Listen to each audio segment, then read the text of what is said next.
చరిత్ర ప్రసిద్ధిగాంచిన భద్రకాళి దేవస్థానంలో నవంబర్ 22 నుంచి అక్టోబర్ 3వ తేదీ వరకు భద్రకాళి శరన్నవరాత్రి మహోత్సవాలు అంగరంగ వైభవంగా జరుగుతాయని దేవాలయ ప్రధాన అర్చకులు భద్రకాళి శేషు తెలిపారు.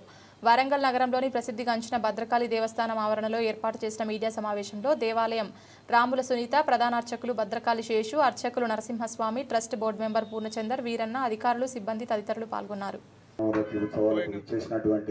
ప్రింట్ ఎలక్ట్రానిక్ సభ్యులందరం కలిసి సమిష్టిగా పనిచేసి గౌరవ మాజీ ఈవో గారు మరియు ఇప్పుడు ఉన్నటువంటి ఈవో గారి ఆధ్వర్యంలో అనేక పనులను మేముండడం, మీరు ట్రస్ట్ బోర్డు మండలి, పాలక మండలి మీరందరూ కూర్చొని మాట్లాడుకోవడం జరుగుతుంది. ఈ విషయాన్ని గౌరవ శాసనసభ్యులు పశ్చిమ ఎమ్మెల్యే నాయన రాజేందర్ రెడ్డి దృష్టికి మార్పులు చేర్పులు వచ్చి దాతల విషయానికి రెడ్డి గారి వారి ఆధ్వర్యంలో వారి రిలేషన్స్ సంబంధించిన వారి దగ్గర నుంచి దేవాలయానికి ఒక 10 లక్షల రూపాయలతోటి రంగులు వేయించడం, మార్పులు చేర్పులు వచ్చి దాతల విషయానికి మీరు ట్రస్ట్ బోర్డు మండలి, పాలక మండలి మీరందరూ కూర్చొని మాట్లాడుకోవడం జరుగుతుంది. ఈ విషయాన్ని గౌరవ శాసనసభ్యులు పశ్చిమ ఎమ్మెల్యే నాయన రాజేందర్ రెడ్డి దృష్టికి భద్రకాళి శరణమ్మ 2025 సంవత్సరం విశ్వావసు నామ సంవత్సర భద్రకాళి దేవి శరణవరాత్రి మహోత్సవాలు ఈ సంవత్సరం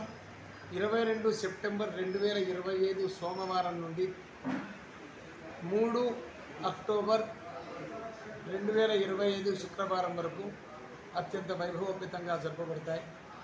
శరత్కాలే మహాపూజ క్రియతే యాజవార్షికి తస్యాం వైదం మాహాత్మ్యం శుద్ధా భక్తి సమన్విత సర్వబాధా వినిర్ముక్తో ధనధాన్య సుధాన్విత మనుష్య మత్ప్రసాదేన భవిష్యతి నసంశయాన్ని సమస్తమైన దుఃఖములను నివృత్తి చేసి సకల సుఖములను ఇహపర సుఖములను ప్రాప్తింపజేసేది ఈ దేవీ నవరాత్రి వ్రతం.